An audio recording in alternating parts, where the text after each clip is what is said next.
One evening, a cop was doing his usual patrol, going through the quiet streets as he did every night. It was chilly, and most people were inside, but as he passed by a narrow alleyway, something caught his eye. There, sitting huddled in the shadows, was a young boy, around 8 years old, if he had to guess. The boy looked scared and cold, his arms wrapped tightly around two little toddlers who were both whimpering softly. They looked to be no more than a year or two old, just babies. The cop's heart went out to them immediately. Why were they here alone, especially at this hour? And who were they? Slowly, the cop approached, careful not to frighten the boy. As he got closer, he could see that the boy was pale, his face dotted with freckles, and his clothes looked worn and a bit too thin for the chilly night. The toddlers, both with curly hair and big, dark eyes, clung to him as if they sensed he was their only source of comfort. The cop crouched down, speaking gently. "Hey there, buddy. Are you okay? Where's your family?" The boy just looked at him, his eyes wide and scared. He held onto the toddlers even tighter, as if he thought someone might take them away. After a long pause, the boy finally said in a small, shaky voice, "Are the babies gonna be safe?" Hearing that broke the cop's heart a little. He nodded reassuringly. "Yes, they're going to be safe. I promise. But I need to know what happened, okay? Did something happen to your family?" But the boy didn't respond. He just held the babies close, looking down at them with a protective gaze. They were all shivering, and the cop knew he couldn't just leave them out here. He gently convinced the boy to come with him to the station, promising him that no one would take the babies away. Reluctantly, the boy agreed, following him with the two toddlers still in his arms. Back at the station, the cop got them all warm and gave them some food. The toddlers seemed hungry and tired, and they eventually settled down, drifting off to sleep in the boy's arms. But the boy himself stayed quiet. He barely touched his food and kept looking around as if he didn't fully trust his surroundings. The cop tried asking him gentle questions, hoping the boy might open up, but he only got short answers or nods. Every time the cop asked about his name, his family, or how he ended up with the toddlers, the boy simply hugged them tighter, saying only, "I need to keep them safe." It was clear he cared deeply about the babies, almost like he thought he was their big brother. But where were the adults? Why were these kids alone in the first place? The cop ran a check for any missing persons, hoping for a clue about the boy or the babies, but nothing turned up. No recent reports matched their description. This only made things more puzzling. Who were they, and why did this young boy feel such a strong need to protect these little ones? The cop watched as the boy eventually nodded off, exhausted. He knew he couldn't just let this situation go. He had to find out what had happened. As he sat there, he made a silent promise to the boy and the babies. He would do everything he could to find out the truth and keep them safe. The next day, the cop arrived at the station early, his mind still filled with thoughts of the young boy and the twins he had found the night before. He could still picture the way the boy held the babies so close, like they were his only family in the world. It wasn't something he could easily shake off. When he walked into the room where they had stayed overnight, he saw the boy sitting quietly, the two toddlers nestled close to him. They had been given fresh clothes, and the twins looked a little more comfortable, though the boy still had a worried look on his face. He was so young, yet he had this serious, protective expression, as if he'd taken on the responsibility of keeping the babies safe no matter what. The cop brought some breakfast for them. Nothing fancy, just some cereal, fruit, and milk. "Good morning," he greeted, trying to sound as friendly as possible. He wanted the boy to feel safe, to know he wasn't in trouble. The boy looked up at him and nodded but stayed silent. "Are you hungry?" the cop asked, hoping to make conversation. The boy nodded again, but before he started eating, he made sure the twins were comfortable and fed first. It struck the cop how caring and gentle he was with them, like he'd been doing this for a long time. It was clear that, whatever had happened, This boy saw himself as the twins' protector. After they'd eaten, the cop tried to gently ask some questions again, hoping the boy might share a little more about what had happened. "Can you tell me your name, buddy? I just want to know so I can help you and the babies," he said, keeping his tone as soft as possible. The boy looked down, his small fingers fidgeting with a thread on his shirt. After a pause, he mumbled, "My name's Ethan." It was the first piece of real information he'd given, and it felt like a breakthrough. The cop nodded, smiling warmly, feeling relieved that he was starting to open up. "That's a nice name," he said encouragingly. "And how about the babies? Do you know their names?" Ethan hesitated but finally said, "They're the twins. I call them Rosie and Robbie." The cop could sense the affection in his voice, the way he spoke their names so gently. "And where are your parents, Ethan? Is there anyone who takes care of you all?" At this, Ethan's face fell, and his eyes started to water. He hugged the twins tighter and whispered, "Mom told me. She said to keep them safe. I don't know where she is." His voice cracked, and he quickly looked away, clearly holding back tears. The cop's heart sank. He knew then that Ethan's mother was likely gone, or something had happened that left him with the twins, alone and afraid. The weight of it was too heavy for a young boy to carry, but he seemed determined not to let anyone take that responsibility from him. The cop gently placed a hand on Ethan's shoulder. "You don't have to do this alone anymore. I'm here to help, okay? You can trust me." Ethan looked up, his eyes filled with a mix of fear and hope. He didn't say anything, but the cop could see that he was starting to believe him. Slowly, Ethan nodded, a small gesture, but it felt like the first step toward finding out the truth of what had happened to him and the twins. Later that day, the cop sat at his desk, looking over his notes on Ethan and the twins. He felt a growing sense of responsibility. It wasn't just a case anymore. He genuinely wanted to help them.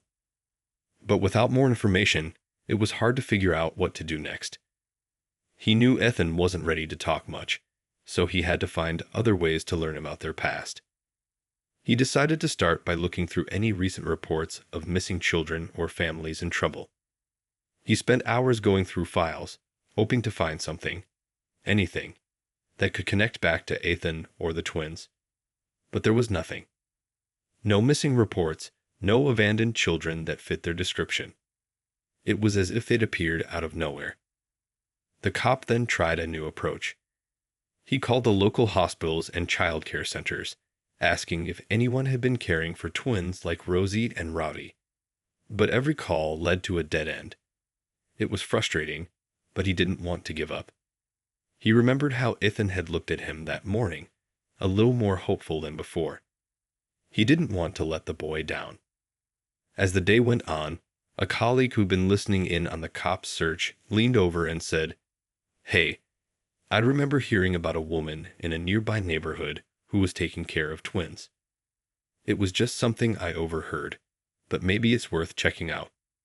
This was the first real lead he'd gotten, so the cop decided to go and see if it was true. He drove to the neighborhood his colleague had mentioned, stopping at an old apartment complex. It was a worn-down place, the kind of building where people moved in and out quickly, often struggling to get by. He asked around, hoping someone might recognize a boy like Ethan or the little twins. Most people didn't know anything, or they simply didn't want to talk. Just as he was about to leave, an elderly woman sitting on her porch waved him over. "I think I know who you're talking about," she said in a low voice, glancing around. "There was a young mother here a while back. She had a little boy, just like you described, and she was always carrying around two little ones. She was a quiet, sweet woman, always kept to herself.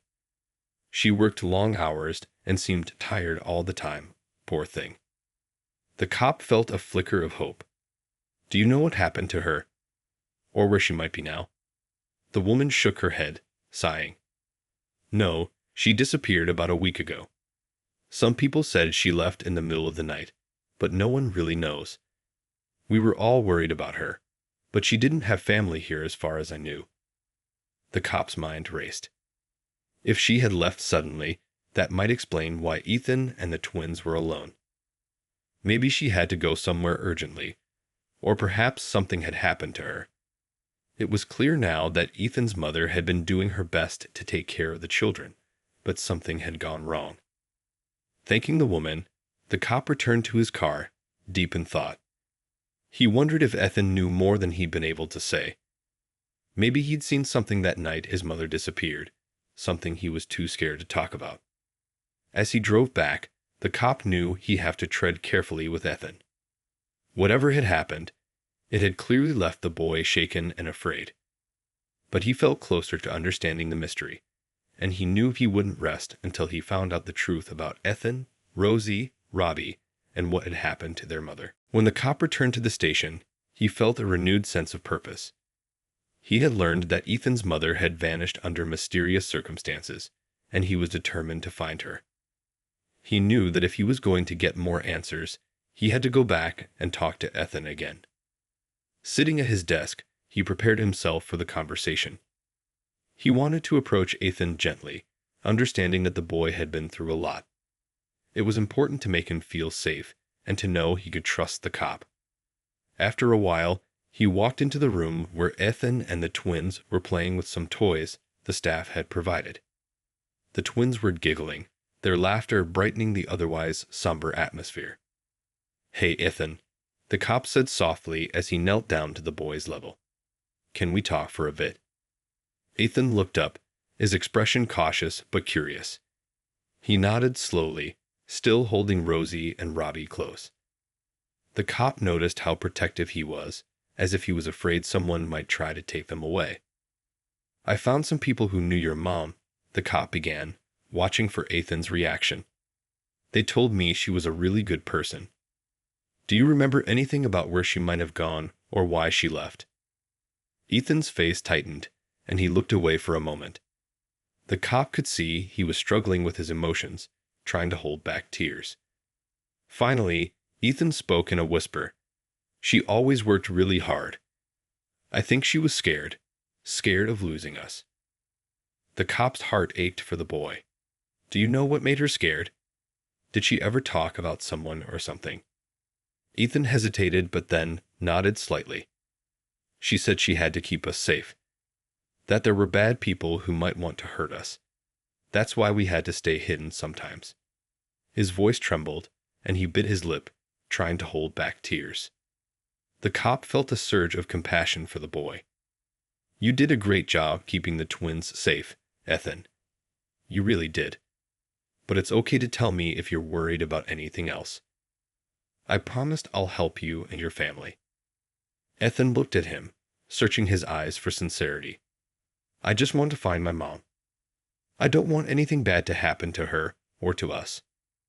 "I know," the cop said, feeling the weight of the boy's words. "And we will do everything we can to find her. You're not alone anymore." With that reassurance, Ethan finally opened up a little more. "She used to get phone calls late at night, and sometimes she would cry after. I didn't understand why." "Do you remember what those calls were about?" the cop asked, hoping to gain more clues. "I don't know," Ethan said, shaking his head. "But she would always tell me to be quiet, like she didn't want anyone to know." The cop took a moment to process this new information. It could be a key to understanding why Ethan's mother had disappeared. Perhaps there was someone who had threatened her, someone who had caused her to leave so suddenly. "You did really well by keeping those secrets, Ethan. But if you remember anything else, please tell me.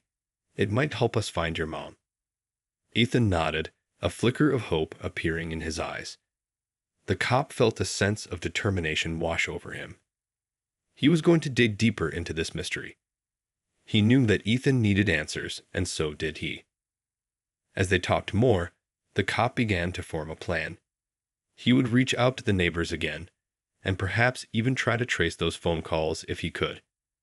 He wanted to find the truth, not just for Ethan and the twins, but also for their mother. It was a long road ahead, but the cop was ready to walk it. With Ethan by his side, He felt more motivated than ever to get to the bottom of this troubling situation. With a clearer idea of what he needed to do, the cop felt energized. He wanted to get to the bottom of Ethan's mother's disappearance. He also wanted to help Ethan feel safer. That night, after finishing his shift, he started his investigation by reaching out to local phone companies. He hoped they might help trace any unusual calls that had come into Ethan's home. The next day, he followed up on the lead from the neighbor who had told him about Ethan's mother.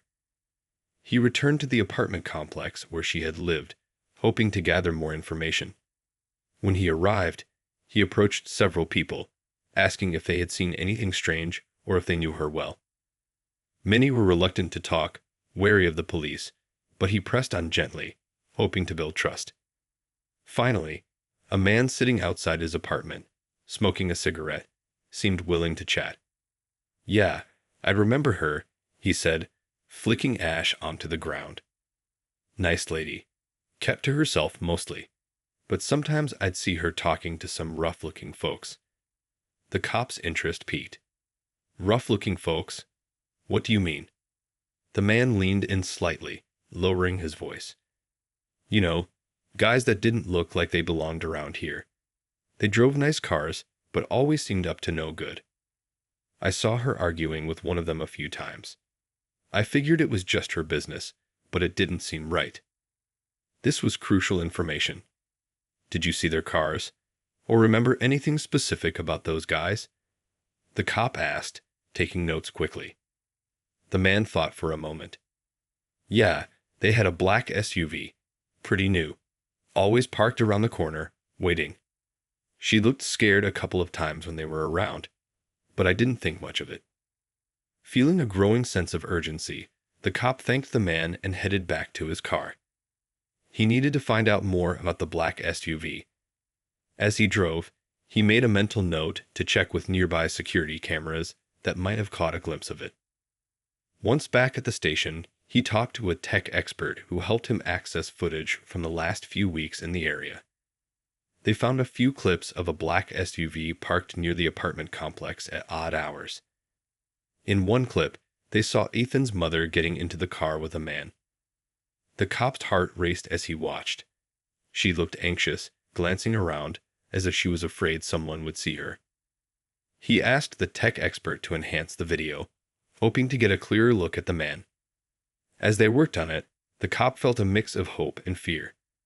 He was getting closer to the truth, but he also worried about what that truth might reveal. After some time, they managed to get a better image of the man. The cop didn't recognize him, but he looked tough and intimidating. "We need to find out who this guy is," he said to the tech expert. "If he was involved with Ethan's mother, we need to know what he wanted from her." The tech expert nodded, taking notes. "I'll run this through our databases. If he's known to law enforcement, we'll find him." With that, the cop returned to Ethan. He knew he had to keep the boy updated, to keep building that trust. As he walked into the room, Ethan was playing quietly with the twins, their laughter filling the air. It was a small comfort amidst the heaviness of the situation. "Hey, Ethan," the cop said, smiling. "Can we chat for a second?" Ethan looked up, his eyes brightening a bit. The cop sat down beside him, taking a deep breath. "I'm working hard to find your mom. I found some people who might know what happened. I'm doing everything I can to help." Ethan nodded, his expression serious. "Do you think she's okay?"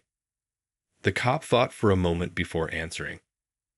"I'm not sure yet, but I'm going to find out. I want you to know that you and the twins are safe. We're going to figure this out together." Ethan's eyes looked a little less anxious, and for the first time, the cop felt a spark of hope. They were making progress, and he was determined to uncover the truth behind Ethan's mother's disappearance and bring her home safely. As the days went by, the cop felt a growing urgency to find Ethan's mother. He spent every moment he could working on the case. Each time he visited Ethan and the twins, he could see the worry in the boy's eyes. Ethan was trying to be brave, but the uncertainty was weighing heavily on him. The cop knew he had to keep Ethan's hope alive, so he continued to reassure him that they were getting closer to finding his mom. One afternoon, the tech expert called the cop with some news. "I've managed to dig up some information about that guy from the video," he said excitedly. His name came up in a couple of reports. "He has a history of trouble, mostly related to theft and dealing. Looks like he's been involved with some shady people." The cop felt a mix of anger and concern. Is there any way to track him down? We need to find out what he knows about Ethan's mother. Yeah, we can try to locate him through some of his known associates. I'll put out some feelers and see what I can find, the tech expert replied. Feeling a sense of purpose, the cop returned to see Ethan. He found him in the playroom, sitting quietly while the twins played with some building blocks.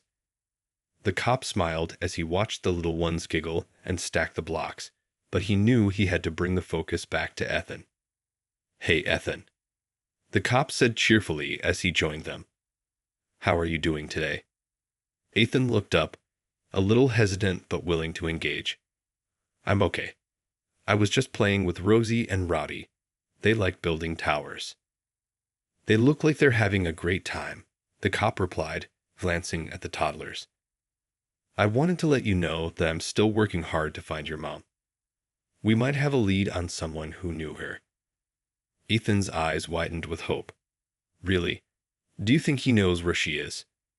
"I think he might," the cop said. "But we need to be careful. Sometimes people can be tricky, and they don't always tell the truth. I want to make sure you're safe while we figure this out." Ethan nodded, his brow furrowing slightly as he considered the cop's words. "Will you protect us?" he asked quietly. "Absolutely," the cop assured him. "You're not alone in this. I promise to keep you, Rosie, and Robbie safe. We're in this together." After their chat, the cop decided it was time to step up the investigation. He reached out to his colleagues for backup.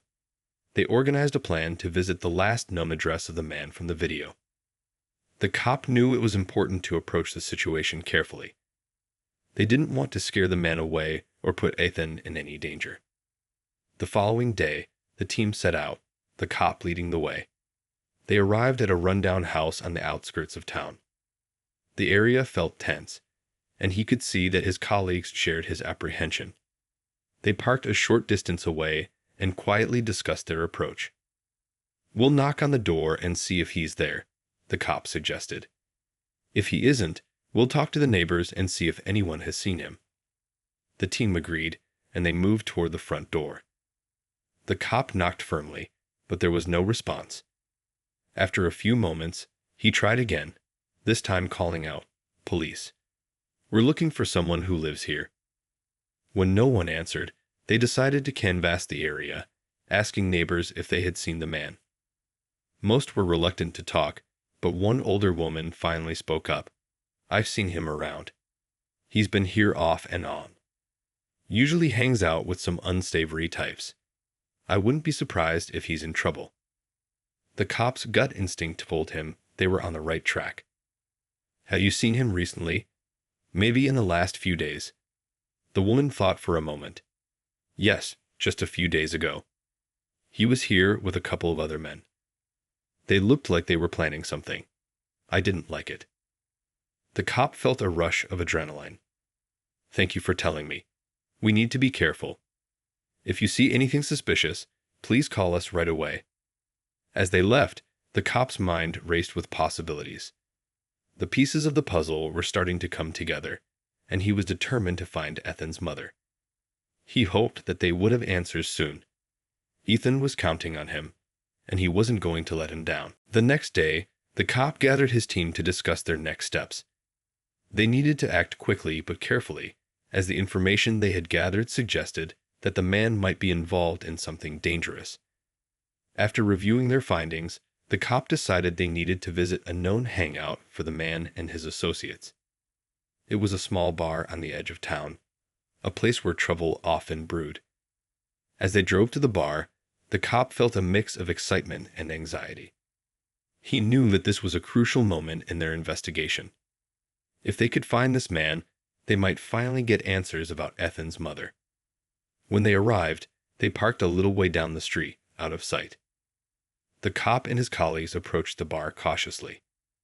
The atmosphere inside was dark and noisy, with patrons laughing and talking loudly. The cops scanned the room, searching for anyone who looked familiar. They quietly approached the bar and ordered drinks, trying to blend in. After a few minutes, they spotted a group of men in the corner, laughing and sharing stories. One of them looked like the man from the video. The cop's heart raced as he recognized him. "That's him," he whispered to his colleagues. "Let's keep an eye on him and see what he does." They watched as the man and his friends drank and joked, oblivious to the fact that they were being observed. The cop noted their behavior, looking for any signs of trouble. After a while, one of the men left the table and headed toward the bathroom. The cop knew this was a good opportunity to follow him. He stood up, signaling to his colleagues to stay put. He moved through the crowd, trying to remain unnoticed. When he reached the bathroom door, he waited a moment, listening. He could hear the sound of running water and muffled voices. Taking a deep breath, he pushed the door open slightly, peeking inside. The man was standing at the sink, washing his hands, while another man was leaning against the wall, talking quietly. The cop strained to hear what they were saying. "I can't believe she actually left the kids. She must have been desperate," the man said, shaking his head. "What if someone finds out?" The cop's heart sank. She left the kids, he thought. He was now more determined than ever to confront them. He stepped fully into the bathroom, clearing his throat loudly to make his presence known. "Excuse me," he said, his voice firm. "We need to talk." The men froze, their expressions changing from surprise to fear. The cop could see them calculating their next move. "I'm with the police," he continued, "and I have some questions about Ethan's mother." The man at the sink quickly turned off the water, and both of them exchanged worried glances. "We don't know anything," the man said, trying to sound casual, but the fear was evident in his voice. "Really?" the cop replied, stepping closer. "Because it sounds like you know more than you're letting on. I need to know where she is." The tension in the bathroom thickened, and for a moment, it felt like time stood still. Then the man who had been leaning against the wall spoke up. "Listen, man, we don't want any trouble. We just heard things. We don't know where she is." The cop knew he had to press harder. "You know something, and I'm not leaving until I get answers. What did you mean when you said she left the kids?" The man hesitated, glancing nervously at his friend. She got involved with some bad people. They were after her for money or something. She thought it would be safer to run." The cop's heart raced with this new information. "And the kids? Did she leave them with someone?" "She thought she could hide them," the man replied, his voice shaking. "She was scared. We all saw it. But then she just disappeared. No one knows where she went." The cop took a deep breath, realizing they were closer to the truth than ever. "If you know anything else, you need to tell me. Lives are at stake here." The men exchanged uneasy looks, and the cop could sense their fear. He needed to make them understand that speaking up was the only way to help. "Help me find her. If you do, it could save those kids." After a moment of silence, the first man nodded reluctantly. "Okay, I'll tell you what I know. But you need to promise us protection. We don't want any trouble with the people she was involved with." The cop agreed, knowing this was the breakthrough he had been waiting for. With this new lead, he felt more confident than ever that they would find Ethan's mother and bring her home safely. After getting the new information, the cop felt a renewed sense of purpose. He knew he was on the right track to find Ethan's mother. He thanked the men for their honesty and assured them that they would be protected as long as they cooperated. They agreed to meet again to discuss more details, and the cop left the bar with his colleagues feeling optimistic. Back at the station, he immediately gathered his team to share what he had learned. "We need to act fast," he said, pacing in front of them. "Ethan's mother is in trouble, and she could be in danger. The men I spoke with said she got mixed up with some bad people who were after her for money. His colleagues nodded, understanding the urgency. "What's our next step?" one of them asked. "We need to track down these bad people and find out exactly what they want," the cop replied. "If they're after her, she may not be safe anywhere." The team quickly began researching known associates of the man from the bar. They pulled up past reports and connections, trying to piece together a network of people who might be involved. The cop felt the weight of the responsibility on his shoulders, knowing that time was crucial. After several hours of investigation, they found a lead on a group that had been involved in various illegal activities in the area. They were known for intimidation tactics and had been connected to cases of missing persons. The cop's stomach churned at the thought that Ethan's mother could be one of them. He decided it was time to go back to Ethan and the twins. He wanted to give the boy an update and reassure him that they were working hard to bring his mother home. When he arrived at the shelter, he found Ethan coloring with Rosie and Rowdy. The cop smiled as he watched them, but his heart ached knowing what they were going through. "Hey, Ethan," he called out, walking over to them. "Can we talk for a moment?" Ethan looked up, curiosity in his eyes. "Did you find my mom?" "We're getting closer," the cop said, kneeling down beside him. "I spoke to some people who might know what happened. They told me she was scared and had to run away from some bad people." Ethan's face fell, and he looked down at the table. "But why did she leave? Why didn't she take us with her?" The cop gently placed a hand on Ethan's shoulder. "Sometimes grown-ups make choices because they think it's the best thing to do, even if it doesn't seem that way. Your mom loved you very much, and she was trying to keep you safe." Ethan nodded, but the sadness in his eyes was hard to miss. "I just want her to come back." "I know, buddy," the cop said softly. "And we're going to do everything we can to make that happen. I need you to stay strong for me, okay? You're really brave." Ethan managed a small smile, and the cop felt a surge of hope. He would find Ethan's mother for him. After their conversation, the cop left the shelter, feeling a sense of determination. Back at the station, he gathered his team again. "We need to go to the location of the group we found earlier. We have to find out if they're holding Ethan's mother or if they know where she is." The team quickly geared up, preparing for what could be a dangerous confrontation. The cop felt a mix of adrenaline and anxiety as they drove toward the address. When they arrived, they parked at a safe distance and observed the area. It was an old warehouse, the kind of place where illegal activities often happened. They formed a plan, deciding to approach the building quietly and gather more information before making any moves. The cop led the way, his heart pounding as they crept toward the entrance. He could hear muffled voices and the sound of music coming from inside, making it clear that there were people present. As they got closer, the cop's instincts kicked in. "Let's split up," he whispered to his colleagues. "We'll cover more ground this way. Remember, we need to be careful. If we find anything, we report back immediately." The team nodded, and they quietly dispersed, each person moving in a different direction. The cop felt the weight of responsibility heavy on him, but he was determined. He couldn't let Ethan down. They needed to uncover the truth about what happened to Ethan's mother, and he was ready to do whatever it took to find her. As the cop moved cautiously around the warehouse, he felt a mix of anticipation and fear. He carefully listened for any sounds that might give him clues about what was happening inside. The dim light and the shadows made him more alert, as he didn't want to be caught off guard. He crept along the side of the building, looking for a window or an entrance that would allow him to see inside. The voices grew louder, and he could make out bits of conversation. They sounded heated, filled with tension. The cop's instincts told him they were discussing something important. He moved closer to a window, peeking through the grime-covered glass. What he saw sent chills down his spine.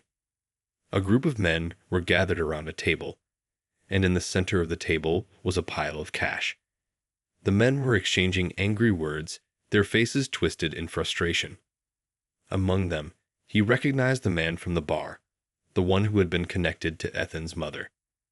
The cop quickly ducked back, realizing he needed to act fast. He had to get his team involved before anything escalated. He pulled out his radio and whispered into it, "I've spotted the suspect and a group of men inside the warehouse. They seem to be planning something serious. We need backup now." "Copy that," came the response. "We're moving in your direction." As he waited, the cop tried to remain calm, but his heart raced. He knew they had to confront these men carefully. If Ethan's mother was indeed with them, they couldn't let her get hurt. He took a deep breath, trying to gather his thoughts and prepare for what was to come. Soon, he heard the sound of footsteps approaching. His team had arrived. They moved quietly into position, surrounding the entrance to the warehouse. The cop gave them a nod, signaling for them to stay quiet and alert. They would need to catch the men off guard to get the best chance of success. With everyone in place, the cop took a moment to gather his courage. He could feel the weight of the moment pressing down on him. He thought about Ethan and the twins. They deserved to have their mother back, and he couldn't let them down. "On my mark," he whispered to his team. 3, 2, 1, go. They burst through the entrance, and the chaos began. The men inside were caught off guard, their startled faces turning toward the door. "Police. Everyone, freeze." The cop shouted, his voice strong and commanding. The room erupted into chaos as some of the men scrambled to escape. The cop and his team quickly moved to intercept them, grabbing one of the men before he could make it out the back door. The cop's adrenaline was pumping as he wrestled with the man, determined not to let him go. "Where is she?" the cop demanded, pinning the man against the wall. "Where's Ethan's mother?" The man glared back defiantly, refusing to answer. Just then, another officer called out from the other side of the room. "We found her." The cop's heart raced as he turned to see a small group of officers guiding Ethan's mother out from a side room. She looked scared but relieved to see the police. "Mom." He heard Ethan's voice calling from outside, and the cop felt a rush of hope. Ethan and the twins had been brought to the scene, and they stood wide-eyed, watching everything unfold. The cop quickly moved to join them, ensuring they were safe. "It's okay, Ethan. Your mom is here," he called out, trying to reassure the boy. As Ethan rushed toward his mother, the cop felt a wave of relief wash over him. He watched as they embraced tightly, tears streaming down both their faces. The sight was heartwarming, and the cop felt proud to have helped bring them back together. The commotion inside the warehouse continued as his colleagues apprehended the remaining suspects. The cop turned to Ethan's mother, who was looking disoriented but grateful.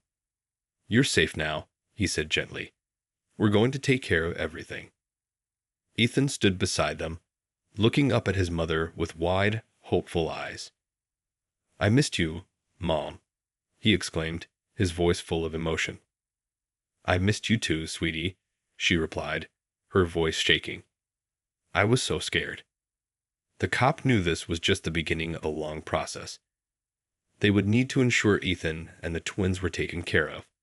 But for now, they had achieved a significant victory.